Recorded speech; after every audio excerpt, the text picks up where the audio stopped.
अस्सलामुअलैकुम दोस्तों, कैसे हैं आप सब। मैं आप सबको यूट्यूब चैनल इंग्लिश लिटरेचर पे वेलकम कहती हूँ। हम लोग जो प्ले डिस्कस कर रहे हैं उसका नाम है मॉर्निंग बिकम्स इलेक्ट्रा, जिसको जीन ओनील ने लिखा है। अब तक हम लोग इस प्ले के ऊपर ओवरऑल 4 लेक्चर्स कवर कर चुके हैं।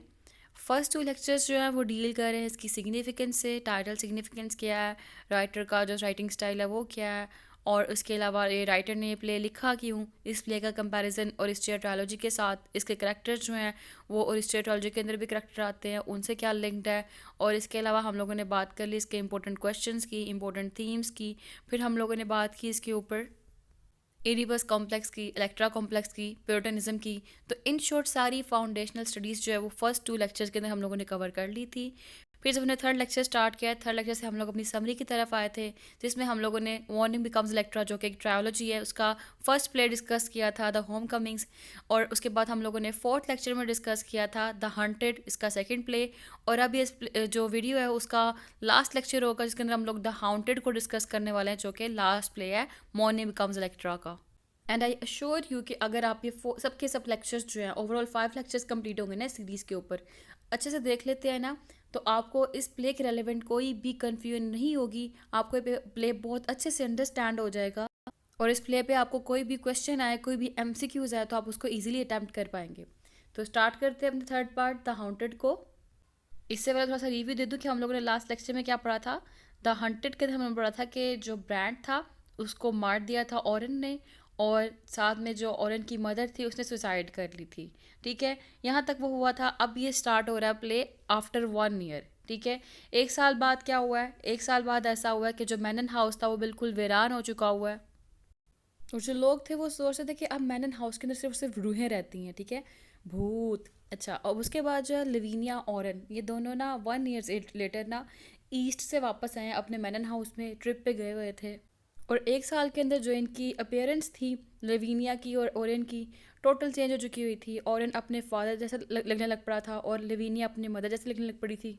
लिविनिया ऑरेन को बिल्कुल एक मदर की तरह ट्रीट करती थी, लेकिन ऑरेन स्टिल अपनी जो मदर या उसकी मेमोरीज पे बहुत ज़्यादा खोया रहता था। लवीनिया चाहती थी कि हम लोग को जो पास्ट है उसको भूल जाना चाहिए, हम लोग को प्रेजेंट के अंदर रहना चाहिए।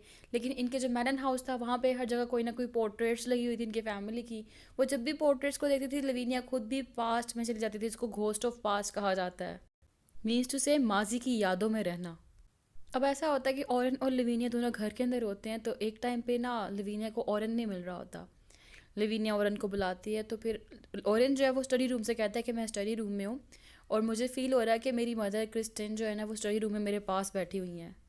ओरन जो है वो इतना साइकोलॉजिकल पेशेंट हो चुका हुआ है कि उसको अपने घर के अंदर हर जगह अपने पेरेंट्स की ना सोल दिखाई देती है, रूह दिखाई देती है।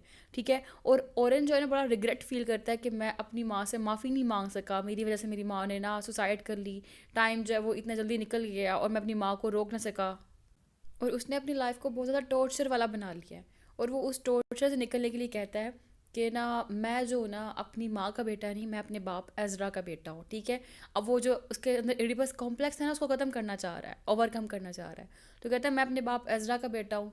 अब मेरी बहन जो लवीनिया वही मेरे लिए सब कुछ है, मैंने उसका ख्याल रखना है। और लवीनिया भी इलेक्ट्रा कॉम्प्लेक्स से निकलने के लिए कहती है कि अब जो है ना हम दोनों को चाहिए कि हम दोनों हेज़ल और पीटर से शादी कर लें। अगर हम उससे शादी कर लेंगे ना तो ये क्या होगा, ये हमारे लिए एक रिलीफ का सोर्स होगा। हम लोग ना इस जो हमारे पास स्ट्रेस है ना उससे निकल पाएंगे। ठीक है, अब ये क्या है, जो लिविनिया वो इलेक्ट्रा कॉम्प्लेक्स से निकलना चाह रही है, और जो ऑरेन है वो एडिपस कॉम्प्लेक्स से निकलना चाह रहा है। लेकिन जब ये लवीनिया शादी की बात करती है, मोहब्बत की बात करती है ना, वो उसको ये जो मोहब्बत का लफ्ज़ है ना स्टिल एक टॉर्चर लगता है। अब जब ये लव के ऊपर डिस्कशन कर रहे होते हैं ना, तो फिर ओरन कहता है लिवेनिया से कि मोहब्बत करने का इनका क्या हक रह गया, अब तो ये मोहब्बत करने के काबिल नहीं रहे क्योंकि इसकी वजह से इसकी माँ की डेथ हुई है। तो फिर और कहता है कि तुम तो बिल्कुल क्रिश्चियन जैसे दिखने लग पड़ी हो ना, अपनी मदर पे चले गई हो तुम बिल्कुल। तो लिवीनिया को बुरा लगता है। लिवीनिया कहती है कि तुम ये क्या बातें कर रहे हो, कि मैं क्रिश्चियन पे नहीं गई हूँ। क्रिश्चियन जो थी वो एक डिसलॉयल पर्सन थी। ठीक है, एक जो है ना वो कनिंग पर्सन थी। मैं कनिंग नहीं हूँ, ना मैं डिसलॉयल हूँ। वो एक मर्डरर थी और ना मैं एक मर्डरर हूँ। ठीक है, और जिस तरह से उसकी मौत आई है ना, वो वही हक रखती थी, उसको बिल्कुल ठीक तरीके से मौत आई है। और लवीनिया कहती है और इनको कि तुम ना अब अपने आप को ना ब्लेम करना छोड़ दो। ठीक है, तुम्हारी वजह से उसकी माँ की डेथ नहीं हुई, उसकी माँ की डेथ होनी इस तरह से थी, सही हुई या जो भी उसके साथ हुआ है, तुम खुद को ब्लेम करना छोड़ दो, तुम इस ट्रॉमा से बाहर निकल आओ। अब जब ये बात कर रहे होते हैं ना इसी ड्यूरेशन के, तो वहाँ पे पीटर आ जाता है। जब पीटर आता है तो लवीनिया उसको बताती है ओरेन की कंडीशन के बारे में कि ओरेन जो है ना अब वो लाइक बहुत ज़्यादा ना डिप्रेस रहने लग पड़ा हुआ है। तो वो पीटर से कहते हैं कि हम शादी कर लेंगे, लेकिन जब हम शादी करेंगे ना हम ओरेन को अपने साथ रखेंगे। और साथ में वो पीटर को कहती है कि ना जो हेज़ल है ना, हेज़ल को ना हेल्प करनी होगी ओरेन की इस कंडीशन से बाहर निकलने के लिए, उसको नॉर्मल लाइफ में दोबारा आने के लिए। अब जो ओरेन है और वो ओरेन देखता है पीटर को और लवीनिया को एक दूसरे के साथ, और उसको ये बात ना हजम नहीं होती, उसको ना जेलसी होने लग पड़ती है। तो जब जेलसी होती है ना तो अपनी सिस्टर का मजाक उड़ाता है और एक्यूज़ करता है उसको कि वो एक ट्रू रोमांटिक हो गई हुई है during their time in the islands. अब जो ओरेन है ना अपना ज़्यादातर टाइम ना स्टडी रूम में स्पेंड करता है, वो ना कुछ लिख रहा है, ठीक है। अब वो जब कुछ लिख रहा होता है ना तो लिविनिया आती है स्टडी रूम के अंदर। जैसे ही लिविनिया स्टडी रूम के अंदर आती है वो अपनी मैन्यू स्क्रिप्ट जिसको वो लिख रहा है ना वो छुपा लेता है। लिविनिया पूछे तुम क्या कर रहे हो यहाँ पे, तो वो कहता है कि मैं क्राइम एंड पनिशमेंट के ऊपर ना लॉ की बुक्स को स्टडी कर रहा हूँ। इवन कि और इतना साइकोलॉजिकल पेशेंट हो चुका हुआ है कि जब डे टाइम होता है, डे टाइम के अंदर भी जब रोशनी होती है, लाइट होती है ना, ये उस लाइट में भी लैंप चला के काम करता है अपना। और उससे पूछा कि तुम ऐसा क्यों करते हो, तो कहता है मुझे जो डे की रोशनी है ना, दिन की रोशनी, वो पसंद नहीं है, दिन की रोशनी मुझे रोशनी लगती ही नहीं है, ठीक है। इवन कि जो हेज़ल है जिसको इससे बहुत ज़्यादा प्यार था और हेज़ल इससे बहुत ज़्यादा प्यार करती है, तो इसको महसूस होता है कि जो हेज़ल की आइज़ है ना, उसका जो लव है ना, वो मोहब्बत एक मुजरिम के लिए, एक क्रिमिनल के लिए है। जब से इसकी माँ की डेथ हुई है तब से खुद को क्रिमिनल ही कंसीडर करता है, इतना साइकोलॉजिकल पेशेंट हो चुका हुआ है। और अब वो इतना मेंटली सिक हो चुका हुआ है कि ना फील होता है कि लिविनिया भी इसको छोड़ जाएगी इसकी मदर की तरह, ओरेन कहता है। अब उसके बाद ना ये ओरेन खुद बता देता है कि मैं क्या लिख रहा हूँ, बताता है कि मैं ना हिस्ट्री की बुक लिख रहा हूँ, जिसमें मैंने बताया गया history of the families crime from Abe all the way to them. यानी कि जितने मैन एंड फैमिली है ना, ग्रैंडफादर से लेके इन तक जितने भी इन्होंने क्राइम किए हैं, मैं उसके ऊपर बुक लिख रहा हूँ। और साथ में वो कहता है कि इस बुक का ज़्यादातर जो हिस्सा है ना वो लिविनिया के अबाउट है। लिविनिया बड़ा हॉरिफाइड होती है। फिर उसके बाद वो बताता है उसको कि so many strange hidden things out of the man and past combine in you. तो वो ना लवीनिया को एक्यूज़ भी करता है कि तुम पास्ट में ना चाहते थे कि तो मैनन तुम्हें मिल जाए, यानी कि जो इसका फादर है वो तुम्हें मिल जाए, जैसा कि तुम चाहती थी कि अब जो ब्रांड है ना, तुम ब्रांड को भी अपने लिए पसंद करती थी, इसलिए तुमने उसको माँ से दूर करवाया। और फर्दर ब्लेम करता है कि तुम जो हो ना, तुम चाहते हो कि दुनिया के जितने भी हैंडसम नेटिव मैन है ना वो तुम्हें मिल जाएं, इसलिए तुम प्रिटी होती जा रही हो डे बाय डे। फिर वो फर्दर कहता है कि तुम अवहानी के साथ क्या कर रही थी, लिविनिया नहीं बताती। अब जब लिविनिया नहीं बताती तो ये उसको टॉर्चर करता है, और लिविनिया जो है वो यानी कि बताती ही नहीं, उसको रिस्पॉन्स देती ही नहीं उसके टॉर्चर करने पे भी। तो फिर वो कहता है ऑरेन कि मैं तुम्हें मार दूंगा तुमने ना बताया तो। लिविनिया बड़ा एग्जॉस्ट फील करती है, और उसके बाद वो उसको वॉर्न करती है कि तुम मुझे टॉर्चर ना करो। फिर वो कहता है उसको उसको ये कहता है कि she should kill him, may be they can plan it together, after all he is father and she is mother.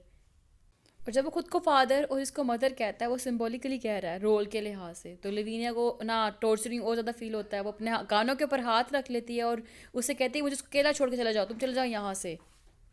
फिर जब वो कहती है ना मुझे अकेला छोड़ जाओ, तो फिर ऑरेन उसके ऊपर ना ब्लेम करता है फर्दर कि तुम ना कुछ प्लॉट कर रही हो और तुम चाहती हो कि तुम ना पीटर के साथ इकट्ठी होकर मुझे छोड़ के चली जाओ, ठीक है। फिर इस पे ना लिविनिया फर्दर ना ब्रोकन फील करती है और रोना शुरू कर देती है। ऑरेन उसकी तरफ घूरता है और कहता है जो डिमांड है ना वो रोने की नहीं है। फिर दोबारा से वो लिखना शुरू कर देता है। अब लिविनिया जो है ना बहुत ज़्यादा हाउंटिंग फील करती है, ठीक है, हाउंटेड फील करती है इस घर के अंदर। उसको लगता है जैसे ना डेथ उसका थ्रू आउट द सीरीज़, यानी कि थ्रू आउट इसके घर के अंदर ना डेथ उसको फॉलो कर रही है। तो वो ना ऑरेन को लेके बड़ा ज़्यादा परेशान होती है कि इसकी कंडीशन तो काफ़ी ज़्यादा ख़राब होती जा रही है।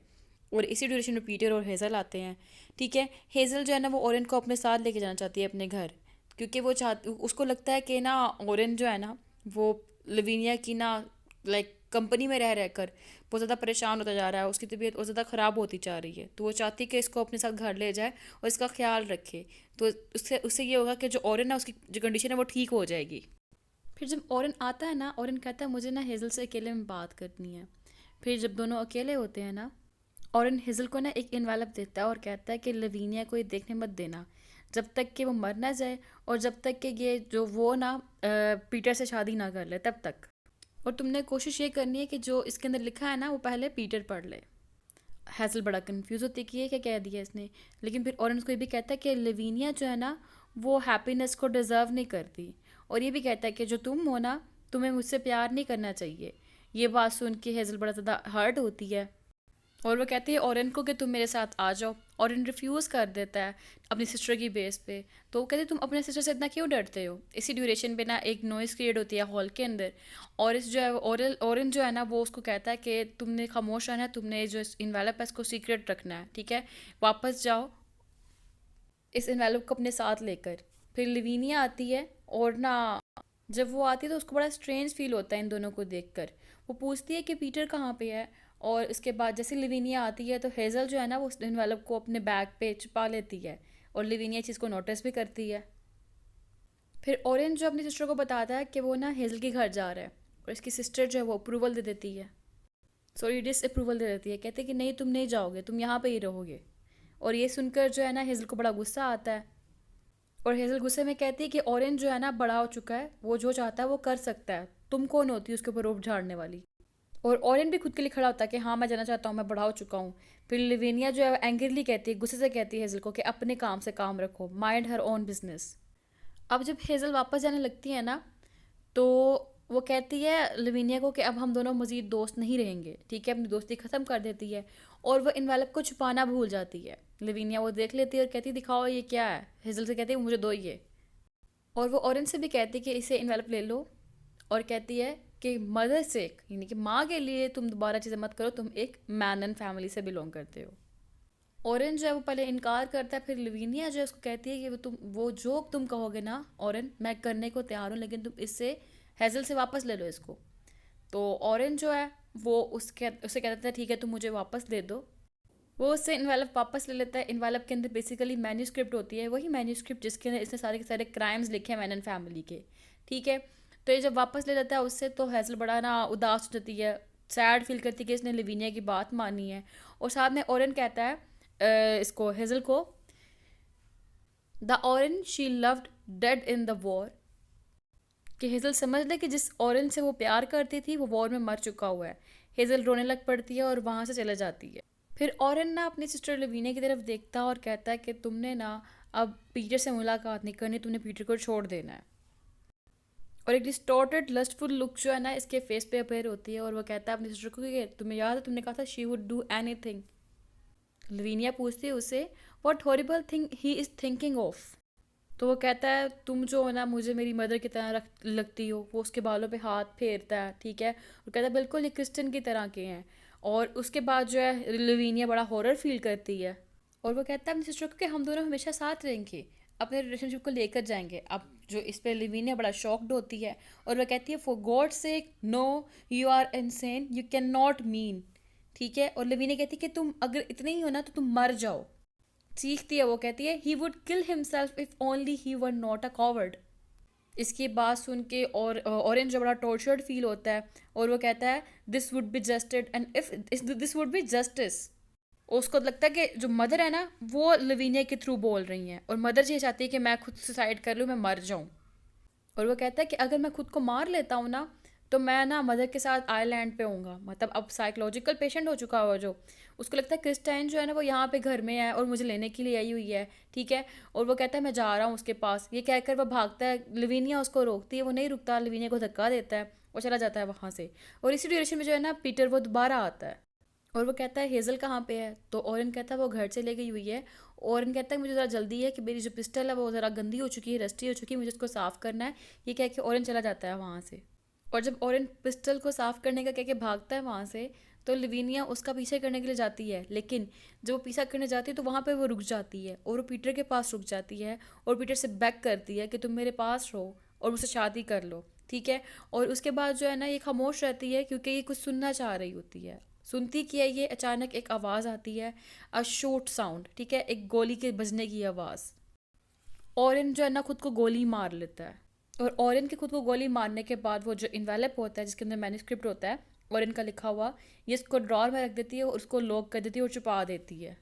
और जब ओरन खुद को गोली मारता है ना, तब लवीनिया आहिस्ता सी आवाज़ में कहती है, ओरन ने खुद को ख़त्म कर लिया, ओरन मुझे माफ़ कर देना।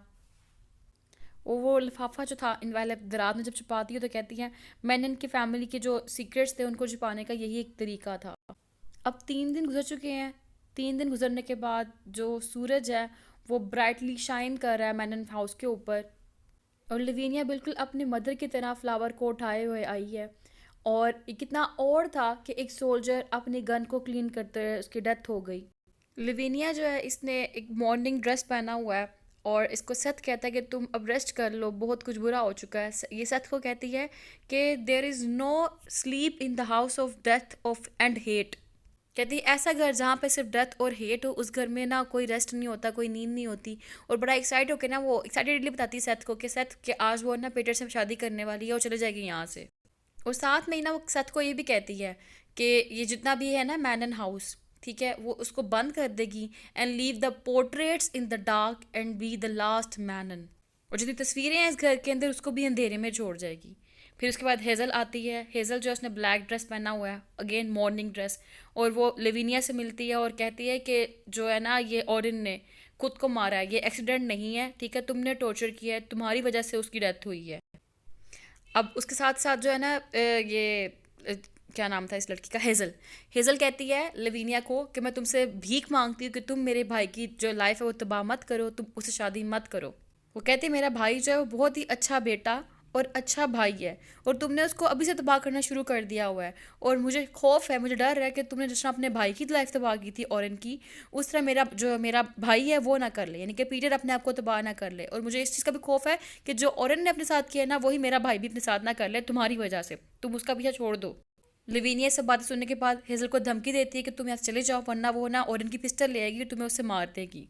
अब उसके बाद ये भी कहती है हैज़ल आगे से, हैज़ल कहती है कि तुम इस तरह कैसे हो सकती हो, और वो कहती है कि मैंने ना अपने भाई पीटर को इन्फॉर्म कर दिया है मैन्यूस्क्रिप्ट का, और मेरी पूरी कोशिश है कि अपनी शादी से पहले पहले वो मैन्यूस्क्रिप्ट पढ़ ले।